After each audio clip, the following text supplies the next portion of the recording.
damn, that shit fucked up. Trey is laughing because that motherfucker was getting his groove on right now. It's all good though. Just him, motherfucker. Wait, that wasn't me. I wasn't doing shit. I was not fucking getting my groove on right now. That was all Trey. He's the one who likes to do the dance thing, the whole situations. All right, goddamn it, don't look at me like that, motherfucker. Trey, man, here's the thing, man. It's been a while since we started off a show with you happy, Trey. It's been a long time. Yeah, I know. I got no response on it. Really asked. I think what Trey's probably thinking is like, I'm just gonna go move because it has nothing to do with the shitty ass show today, because it was pretty damn shitty, if I don't say so myself. Hovig, you have the same face you always have after a blue rope show. Yeah. There was a show tonight. Yeah, no, it kind of was. And let's start this off quickly, people, because this is going to be a short show because everything has just sucked so much ass tonight. But I do have a few things to say about the suckagement. Starting off, who gives a fuck about Jinder Mahal? I mean, I did. Yeah, past tense, you did. And the reason, okay, actually, what was the changing point for you? When did you stop giving a shit about Jinder Mahal? The fact that WWE Creative fucks up everything as always. It's not that I don't care about him. Just the angle of the storyline. Yeah, there you go. And I'm in the same boat. Trey, how about you? Are you still in a spot where you kind of give a flying fuck about Mr. Jinder Mahal over there, the new Maharaja? As much as I love messing with Cedric about it, because bring up the Maharaja in front of Cedric, he's gonna freak out at you, and it's always funny. As much as I always joke about how much I love him and everything, really, ever since I've seen his matches with Randy Orton, I have not gave two shits about Jinder Mahal. I have not. It's been the most boringest WWE Championship run since, well, Randy Orton. Yeah, unfortunately, that's the case, and it sucks that it's that way, man, because I feel the exact same way. I think there was some promise there. I mean, it was really cool when he won the belt. It's very, very surprising. But at this point, I think he's outlived his entertainment value. I think at this point in his career, this point in the continual buildup of WWE SmackDown as a brand, you have not brought enough newness to whatever the fuck you're doing. Like, before I was a little excited about maybe he's going to move on to something else like Nakamura or John Cena, but now John Cena's gone. Nakamura, he already fucking passed that little part of the storyline. So now we're already repeating ourselves after 1 month of trying two different things, and Randy Orton is basically going to be in a feud with him again. They haven't done nothing with the Cena brothers or anything, but go ahead. Exactly. This is why I said it's not that I don't like Jinder Mahal. I like Jinder Mahal. I just don't like the bullshit that they're putting him through. Like the whole fucking feud between. I don't even want to call it a feud between him and Randy Orton because it was that much bullshit. But now apparently next week there's going to be a #1 contenders match between him and Nakamura. I'm like, motherfucker, y'all serious right now? Yeah, it's fucking stupid. Like we just finished him at fucking Randy Orton. God, I feel like I'm fucking you right now. God damn! Like we just literally finished that like a little over like a month and a half ago or something, and now we're getting back to it. Motherfuckers! No one has any ideas, man. Like you got so many wrestlers, and like there was enough stuff that I had on the little like itinerary here for topics and everything, so I couldn't fit in there on the side. Episode 6 of where the fuck are these SmackDown superstars? But it's like, dude, once again though, I was kind of combining with this first topic here. Where the fuck are the rest of the SmackDown superstars? I mean, imagine like Jinder Mahal versus Mojo Rawley. Fucking imagine if we've done something with Sami Zayn this whole time and then him have some. They already did that shit. Oh, you're right, huh? They did do that. I just they did that at WrestleMania and after WrestleMania. They did Jinder Mahal and Mojo Rawley up until Jinder Mahal got sent to SmackDown. Yeah. So I mean, that's the thing, though. But that's what's so frustrating to me. It's like there's wrestlers that are not being used right now that you could use for this particular situation. You know, maybe if Shelton Benjamin didn't come back, maybe you could have done something with Chad Gable and maybe be like, yeah, you guys got Jason Jordan, but we got the better half. And I know that's bad too, but like at least something new. And let's get into that right away too, because Shelton Benjamin, right away, this dude has already had a pretty bad debut. Last week, I don't even remember what the fuck happened, and we didn't review the show. And we're not going to, by the way. We're going to move this fast. But nothing happened. Kurt Angle just announced that Shelton Benjamin's going to be Chad Gable's partner, and then that's it. Yeah, now here's the thing, though. Especially with the quick, like, snap fucking finisher that he has, because this finisher is like, bam! You know, it's almost like a stunner. It's so fast. And, you know, I forgot what they call it, too. I think it's like a reverse GTO, I think it's called. I don't know. Whatever. It's called the Benjamin. Oh Jesus, is that really what it's called? I don't know. Okay. No, but that's the thing though. Is like as far as that move goes, I'm gonna put it on my face really quick. My bad. I kept putting on the sexy ass little avatar that Trey has over there. But the fact of the matter is like Shelton Benjamin, and I don't have a thing up here. But like. As far as his debut goes in the match, he just had a regular tag team match. It was no great hot tag moment. There was no big him beating the fuck up two guys by himself. It was just like, Chad Gable still looked better than him, and I think that was pretty bad to do because this guy is making his big return. And then speaking of returns or debuts, whatever the case may be, Robert Roode, you're already doing jobber matches like Ty Dillinger did. And by the way, Robert Roode was worse than No Way Jose tonight. That motherfucker was taunting and posing and rolling his hands like he's about to fucking fly like Buzz Lightyear. Like he wasn't fucking flying, he was falling with style, Hovig. Like this fucking dude was taunting for 10 minutes. It was insane. You cut out a little bit. I didn't know who you're talking about. Oh, Robert Roode. And here he is right here in the thing, glorious man. But that's the thing, like that thing that he's doing right there. Who did they put him up against? Mike Kanellis. Yeah. He's already jobbing. I was like, really? You're already jobbing? Okay, because I think we were complaining about this like 2 weeks ago, where we're running like, why aren't they doing anything with him? He finally comes back, and he's a jobber to Bobby Roode? What the fuck? That's the thing that's frustrating, though. That's why I get so pissed off, because we're at a situation here where fucking Robert Roode, like, he finally was into something interesting. Him losing to Drew McIntyre, I was like, dude, what are they going to do on NXT? Literally, 2 days later, he's on SmackDown. It wasn't even a story that was talked about on This Week in WWE on Saturday. They brought it up for a second. You would think someone as big, the It Factor, Mr. Glorious, Mr. NXT Champion who beat the fuck out Samoa Joe and Nakamura and all these guys, you would imagine that this would have been a bigger story, but WWE is like, you know what, we're obligated. He's a TNA guy. You guys want to see him. I guess we'll put him on. We can't wait till he's not a big deal anymore, because that's what they're doing. This dude's not a big deal already. It's been fucking 2 weeks, and the dude already sucks doing jobber matches. Whether he's winning or not, if you're in a jobber match, you fucking suck. They got nothing for you. Maybe this is a situation where they don't have that's how it works with most of the debuts. They go up against jobbers. Only if it's somebody like a Ryback or something like that. Robert Roode, though, like he's like, you know what they did good actually? Nakamura. That was a good way to debut. Granted, they fucked up eventually too, because they had to have him face Dolph Ziggler again and again and again and again and again. But like they're treating Robert Roode like he's a big, giant, super monster guy, and he's not. And here's the worst part about his jobbing shit, is that tonight, it would have been one thing if he came in there, 4 clotheslines, a big slam, and then boom, DDT, he wins.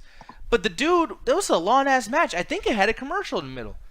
And on top of being a long match, he's having a long match with a guy who's never won a title yet on WWE, a guy who's barely on fucking TV, and then the whole time, too, he's fucking posing, doing, like, his character is no different from when he was a heel in NXT to now, but yeah, now he's a good guy?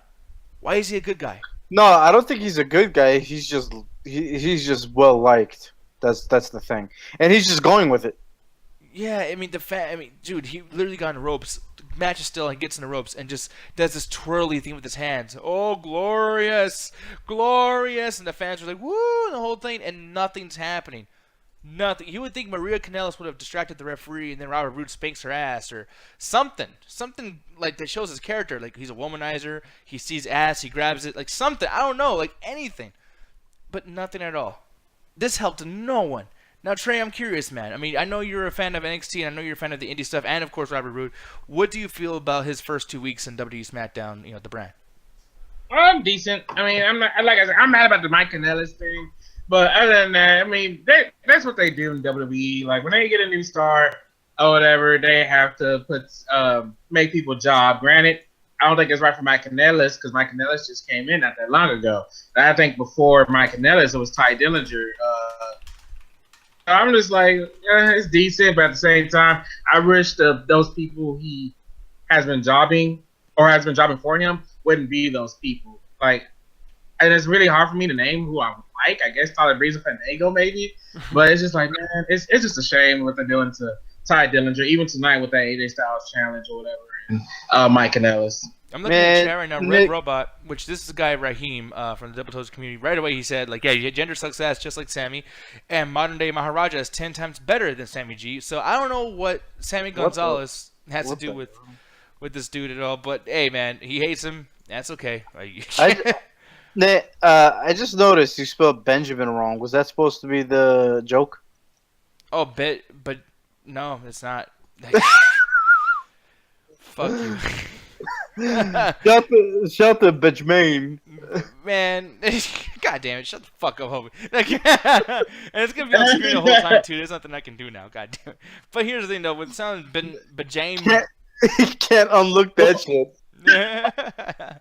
Yeah, people, god damn it. You know, what I'll do is I'll edit in like a little scratch on there. It's like, it's Benjamin. Fuck you, viewers. No, but here's the thing though. Speaking of Shelton, Benjamin. Your screen's fucked. There you go. Now you're back. I'm thinking too. Like, do you feel like his future is still gonna be tag team stuff, or do you feel like maybe by the next month or so he's gonna be doing his own thing and kind of get away from Chad Gable? Because I think Chad Gable is gonna make this dude not matter, just like he didn't matter back in the day. Yeah. No. I'm pretty sure that they're not gonna keep Shelton Benjamin and Chad Gable in a fucking tag team. I think it's a waste of both of their talents, man. Like, you know. It's a waste of both their talents, and B, it's not necessary. Because what? Now they're just substituting one black guy for another black guy at this point? Yep, exactly. Yeah. See, I would have liked it tonight if Shelton Benjamin attacked Chad Gable at the end just to turn heel. I thought that was actually what the setup was going to be for the night, because it seemed like the typical betrayal thing to make them think, hey man, we're cool, but then next thing you know it, Shelton Benjamin kicks him in the chin or whatever, and then betrays. I would have loved that personally. I'd rather see them team up. Kind of like what happened at the end tonight. And the end of the fucking show. Oh, okay. You know, actually, I'm going to ask about that right now. By the way, this is the match we had with the Ascension. It was a good match. It was good for Ascension. I just don't think it was good for these fucking guys. But what happened at the end of the show? What went wrong? Alright, so it was the tag match between Nakamura and Orton versus Rusev and Mahal. Mm-hmm. And, they're doing their thing, blah, blah, blah, blah. Nakamura got the pin, Randy Orton and Nakamura won. And then right as the cameras were going off, Randy Orton RKO'd Nakamura. In a heel way or in a I'm going to see your ass next week way? I couldn't really tell you because after he did that shit, not even 3 seconds later, they took the camera off. Oh, wow. I mean, I guess that's a good thing because it builds up that story, but there's man, if he does that shit again. I was pretty much thinking more like I'll see your ass next week kind of thing. Mm-hmm. But, I mean, if it was a heel, that'd be interesting. That could be good. That could be very good. And I really hope that's the case because I'm sick of this fucking show. Because Randy Orton heel is money. Of course, yeah. Now, here's the thing. I'm going to go and post this really quick and show you guys something on screen because this is a multi-layered storyline. I mean, I gotta give them this, man. They're really going in on all this stuff over here. But the Kevin Owens storyline with Shane McMahon. Now, I don't even know who's the head of this storyline. I mean, is this an AJ Styles story? Is it Kevin Owens story? Is it a Shane McMahon story? Whose story is this? That's definitely a Shane McMahon and Kevin Owens story at this point. AJ Styles has nothing to do with it anymore. But see, doesn't that confuse you in a sense too? Because then you wonder, okay, well, Baron Corbin wants to fight AJ Styles. No, it doesn't confuse me at all because last week it was said that it was going to be Kevin Owens' final attempt to win the United States Championship belt, and if that was the case, and if he loses, that's it, no more. And now that story ended between Kevin Owens and AJ Styles, and now it's just going to evolve into Kevin Owens with Shane McMahon because Shane's the one who screwed him. Yeah. Now, Trey, I want to ask you because I mean, Hovig, I think pretty much laid it down, pretty much perfect right there. But I mean, this is a very big opinion-based type of podcast thing. Trey, whose story do you feel like this is? Because I actually kind of differ from Hovig, but what do you think? I'm actually with Hovig because I remember reading, because I didn't watch SmackDown last week, but I remember reading about that was supposed to be their final match last week or whatever. So I wasn't really confused about the whole thing of if AJ Styles was still involved, especially because I think before that, when AJ Styles did the United States Open Challenge or whatever against Ty Dillinger, Baron Corbin came out even to stop Ty Dillinger, and he wanted the match instead or whatever. Yeah.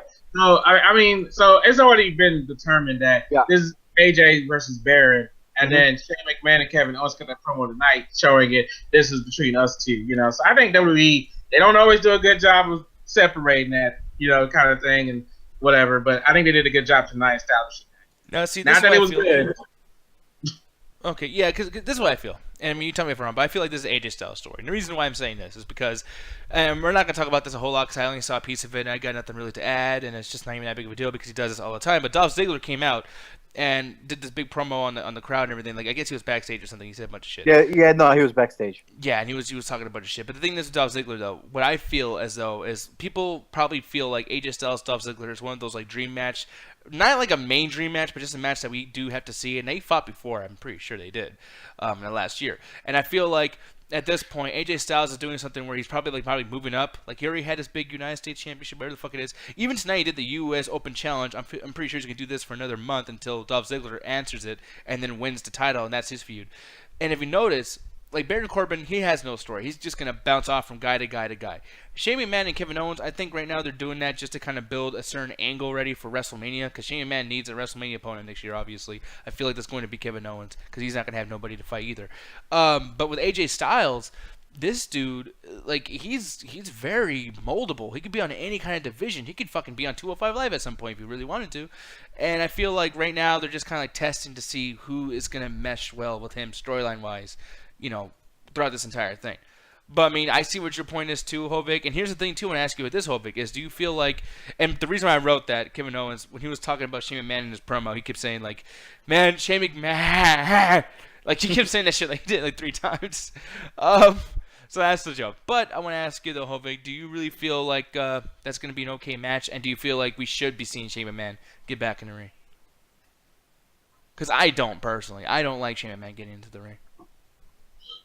I think it would depend on the type of match.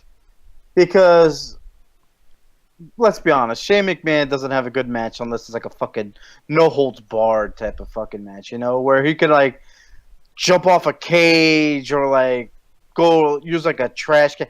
Like, let's be real. He can't have, like, a fucking singles competition right now at this point. Maybe, like, 15, 20 years ago. Yeah. But he can't do a one-on-one. At least I think he can't do a one-on-one unless there's like a no disqualification stipulation.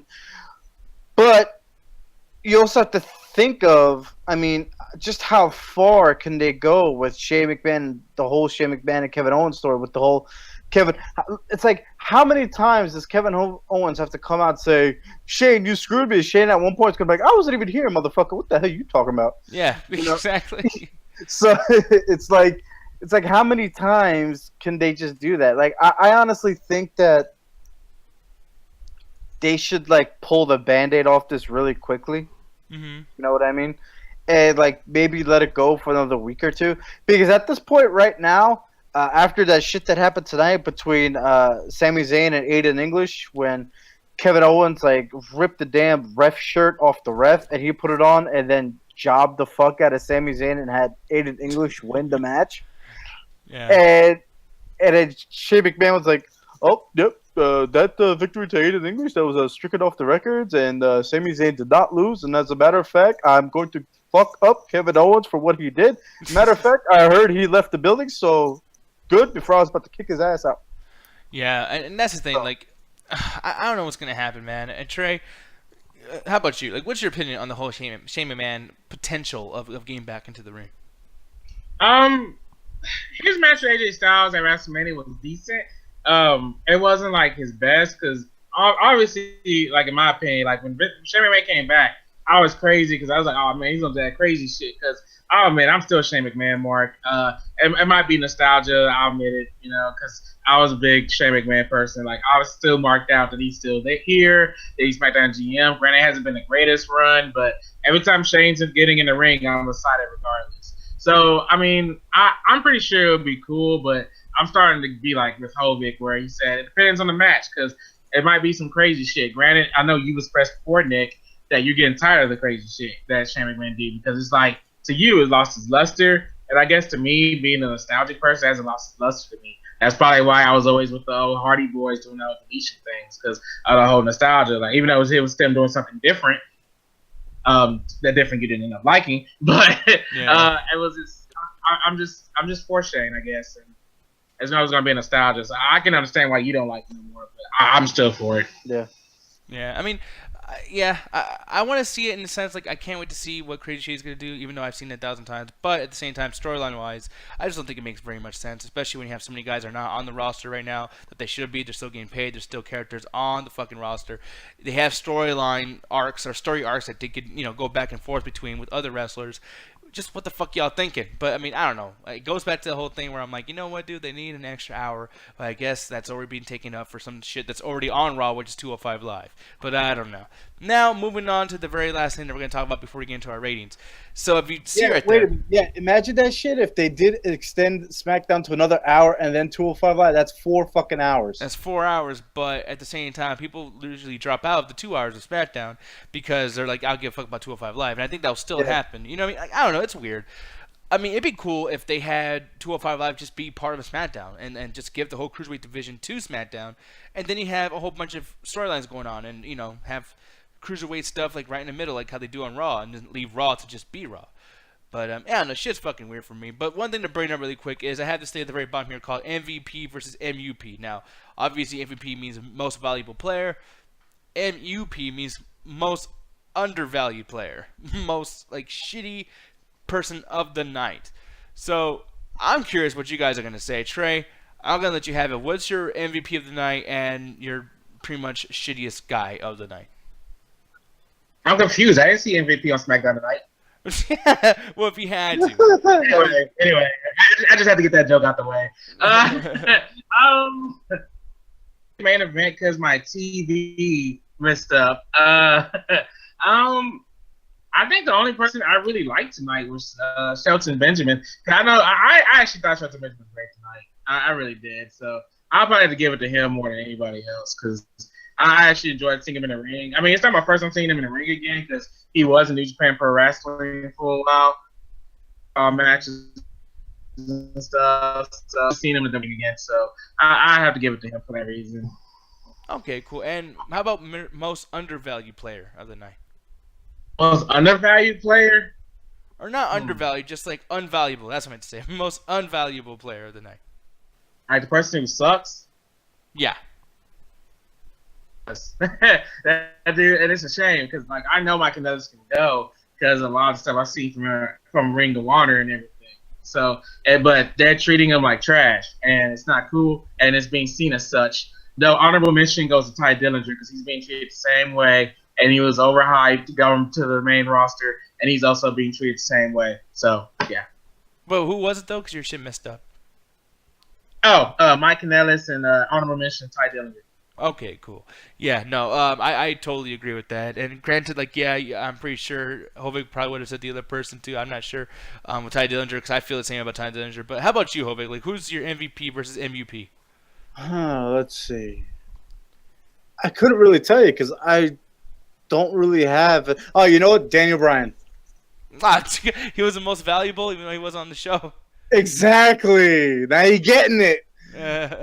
No, before I couldn't really answer that question because I didn't really have anybody who was an MVP to me. Like, it was great to see Shelton Benjamin back, but I mean, it wasn't MVP status to me. Like Trey said earlier, like, you know, I'd want to see Shelton Benjamin start flying off shit, but I'm like, at the same time I said it, I was saying it to myself, I was like, no, that motherfucker needs a ladder or something. He can't do that shit on his own.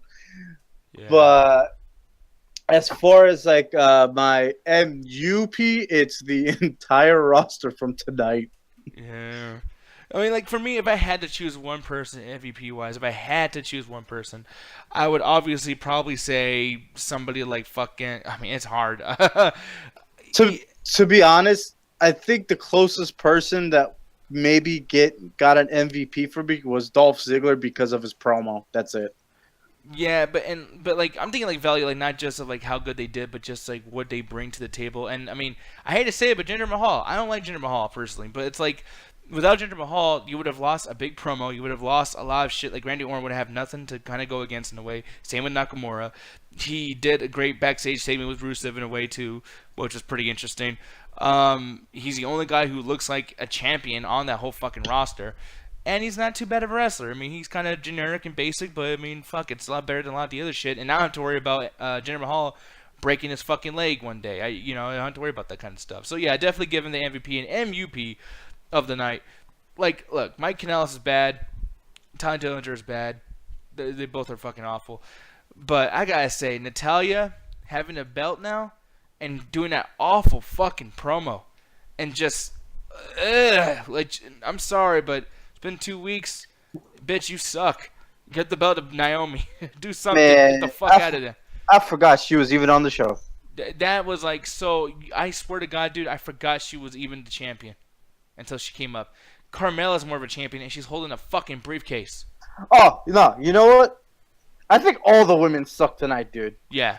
Oh, man, what the hell was going on with Lana and Tamina? Tamina, crash! And then Tamina's looking at her like, what the fuck is wrong with you? You got something stuck in your throat or something? No, but even more so than that, what about Naomi's awful promo where she's dancing in the middle of the fucking promo? Oh, no, and you want to talk about being jobbers? They made Tamina fucking in a jobber match. Yeah. Oh, God. Yeah, I was undervalued. Like, This is why I said the whole roster was undervalued tonight. True, but like I had to like just choose one, and I just gotta say, like, at the head of all of it, the one person who made sure to not just because here's the thing, like, being bad is one thing, because that fashion file shit was bad too, but it's something. It's at least something. Natalya might as well have not came to work today. It was fucking awful. She was just there. Bleh. Poo poo caca. Natalya. Oh yeah. Yeah, it was fucking rough. But anyway, so yeah. Trying to get to the ratings. I'm going to give my ratings first. Tonight was definitely a 1.5 out of 5, just out of pure boredom. Writing wasn't too bad. The matches weren't too bad. I got to say, Chad Gable, he could have easily, did that stupid, like, oh, I'm going to tag Shelton, he's going to do all the work. Nah, Chad Gable, you would think that this is his first match back. Chad kicked ass, and I think he's actually better than Jason Jordan, at least for this week. Benjamin was okay. I thought he'd be rusty after so, not being WWE, doing her style, but he was great. You can never tell that motherfucker was gone in the first place. But still, it's boring, just so fucking boring. It was hard to get through. I wanted to go to sleep. 1.5 out of 5. Hovig, take it away, sir. Right there with you, man. 1.5 out of 5. Tonight's show was...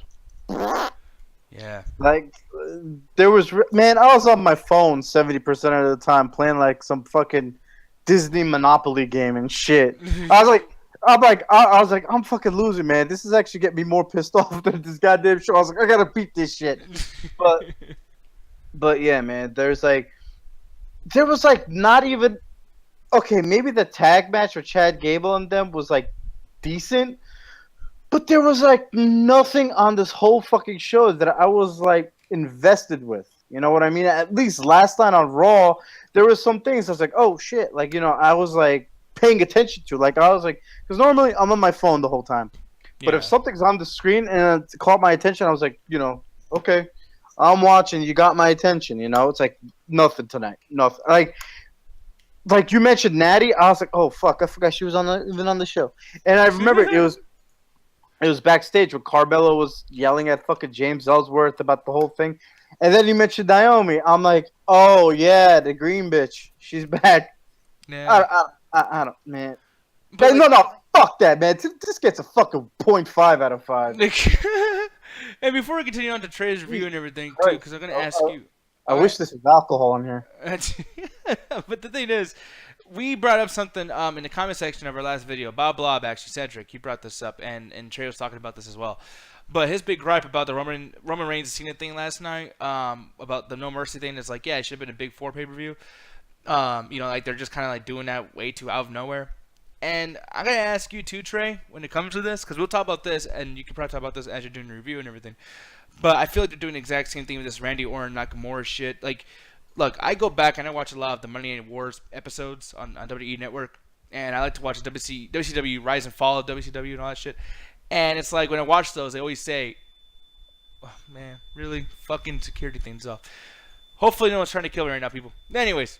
Oh, man. That shit made me feel like a dog. I know. Like, the high-pitched song? Yeah. But the thing is like, as far as like, like that kind of stuff, though, I always watch nostalgic, fucking documentaries and everything. And they always say where WCW fucked up was giving out fucking matches for free and not building up shit. And you have certain situations. What are you doing? The figure poke of doom. Oh, of course that, yeah. But even before that, Goldberg versus Hulk Hogan on free TV when filled up a fucking stadium. Imagine that was Starrcade. And it's like right here, Randy Orton versus Nakamura. How the fuck did you give that shit for free next week? Like, they better fucking make that shit be a draw. They did that shit a couple weeks ago with Nakamura and Cena. Yeah, it's just giving out shit for free. Fucking stupid. Jinder Mahal and Rusev, that should have been a real big thing. And I think I put this up on the screen over here too. But I was like, are they going to begin a new stable? They should. But then Rusev backstage goes, oh no, this is not about Bulgaria, whatever the fuck. Bulgaria, whatever the fuck. Like, he's just like, it's not about that. I want to get title. So you're starting to like do this little feud with him. Do this shit closer to WrestleMania. Wait till Rusev turns face. They're giving out all this shit for free. Why is Shelton Benjamin's first match back on a SmackDown and not fucking the next pay-per-view TLC or something? Shelton Benjamin's match is a TLC. Wouldn't it have been amazing if he was a surprise entrant coming in there winning the Intercontinental or the US title from a fucking ladder match? But no, they can't do that. No, it has to be a fucking tag team match because the black guy's gone from the fucking Chad Gable American Alpha. Bro! Yeah. You brought up tag team. I forgot the Usos were facing the New Day for the millionth time. Yeah, and by the way, giving that for free. Why can't you give that? Like, okay, granted, we just got that pay-per-views and everything. We've seen that a bunch of times. But at this point, why are you giving us these tag matches? If you just would wait and do them at the pay-per-views, it would actually be a big deal. What the fuck? And the best part about it is the whole point of today's match was. Yeah. It was the whole point of today's match. Well, his internet fucked up. Yeah.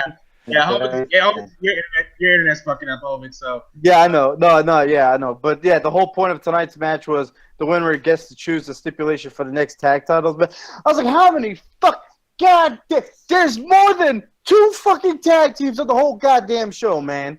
You still got motherfucking Breezango doing God knows fucking what in the backstage for fiddling around with fucking flashlights and shit. You got fucking Ascension losing to fucking Chad Gable and what's his name, Shelton Benjamin. There's more than 2 fucking tag fucking teams, man. I'm getting sick to death. If I see the New Day again, I swear to Christ, even though I'm going to see them next fucking week, but can't they just break them up already? Or get the Scene Brothers to do something. Where's the fucking Mexican dudes at? The fucking Rising Stars, yeah, right? Yeah. Haven't seen them in, what, maybe since WrestleMania? Dude, what about Kalisto and Sin Cara? They both stopped fucking wrestling. I mean, bring the Lucha Dragons. Dude, Mojo Rawley, Zack Ryder. Kalisto's on Raw. I can't tell because they switch them back and forth. Why would one go to the other brand when they look the fucking same? Are you even sure which one went to Raw? Yeah, I could tell by the different masks. But Trey, with that said, and we're talking about the Big Four and everything that you and Cedric are talking about in the chat, what are you thinking about what I said about Jinder Mahal and giving those matches for free? And what do you think about SmackDown tonight? I'm going to go ahead and let you get your rating out, buddy. Okay, here's my mindset on that.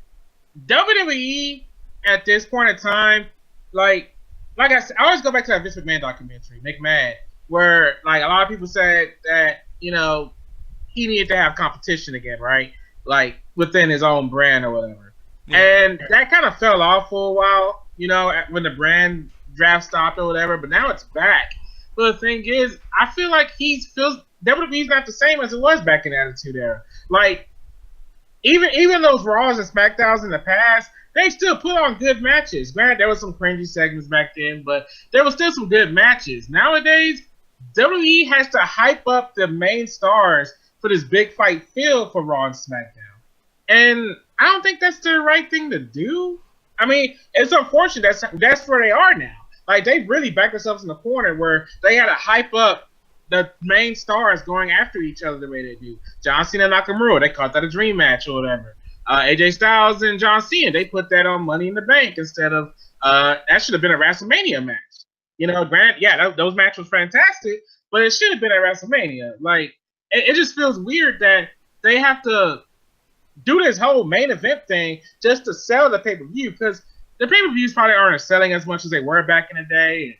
They know the poor wrestling fans are going to watch it for those reasons alone, but it's a messed up thing where they're just backed in this whole corner, and I don't know how they're going to get themselves out of it. The way they build stars is different from how I see Ring of Honor do it. Old school TNA. I'm not watching GFW, but you probably get where I'm coming from, Nick. You watch GFW.